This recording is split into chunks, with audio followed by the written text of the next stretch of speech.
Okay, we're checking this Maserati air hose here. We've got it hooked up into a block using O-rings. And you follow these lines over to the unit itself with our new fittings on it. Now, right now we're just checking at 200 PSI, but if it leaks at 200, it's going to leak at something higher. We're using soapy water, so go ahead and spray this one with soapy water. Now, interestingly, it's not leaking at all at our coupler or our fitting, or the new O-rings that we just put on it. You can do this one here.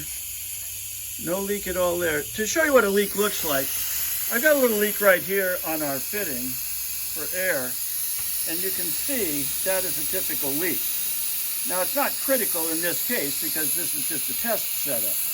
But these two guys right here, if it were leaking, it'd be shooting snail bubbles out of there, and it's not. So we have,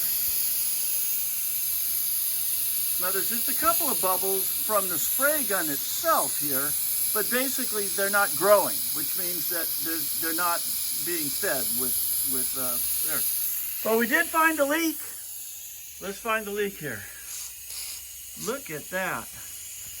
We have a leak in the pivot axis of this cylinder. Now, as far as I know, that is just a pivot. What is it doing leaking there? Go ahead and do it again.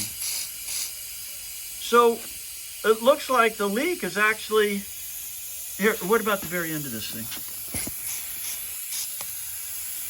Excuse me. No leaks there, but it's almost like the pivot axis of the cylinder itself.